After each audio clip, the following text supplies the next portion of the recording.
जय श्री राम मेरे प्यारे मित्रों, आप सभी का पुनः स्वागत है।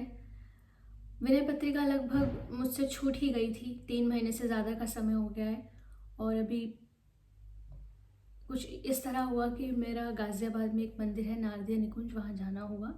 वहाँ राधा माधव जी विराजमान हैं। तो वहाँ पे एक साधक हैं जिनका नाम भरत है। तो भरत भैया ने यूं ही जब हम वहाँ से जाने को थे तो कहा कि आप विनय पत्रिका का पाठ करिए।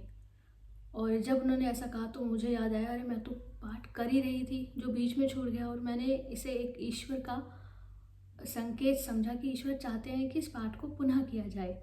और फिर मैंने मन ही मन भगवान से क्षमा मांगी कि मैंने स्वयं ही आलस्य या टालने का एक व्यवहार रखा। और मैं ईश्वर से ही प्रार्थना करती हूँ कि हम पुनः इस पाठ को नियमित रूप से जारी रखें, मैं भी सुनूं और आप भी सुने। तो पद संख्या 148।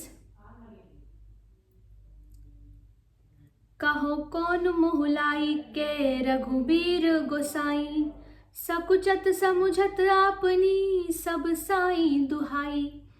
सेवत बस सुमिरत सखा शरणागत सोहो, गुणगन सीतानाथ के चित करत ना हो। कृपा सिंधु बंधु दीन के आरत हितकारी, प्रणत पाल बिरुदावली सुनी जानी बिसारी। हे रघुवीर, हे स्वामी, कौन सा मुंह लेकर आपसे कुछ कहूँ। स्वामी की दुहाई है, जब मैं अपनी करनी पर विचार करता हूँ तो संकोच के मारे चुप हो जाता हूँ। सेवा करने से वश में हो जाते हैं, स्मरण करने से मित्र बन जाते हैं और शरण में आने से ऐसे प्रकट हो जाते हैं। ऐसे आप श्री सीतानाथ जी के गुण समूह पर भी मैं ध्यान नहीं देता। कितनी सुंदर बात कही कि आप सेवा करने से वश में हो जाते हैं, स्मरण करने से मित्र बन जाते हैं और शरण में आने से सामने ही प्रकट हो जाते हैं।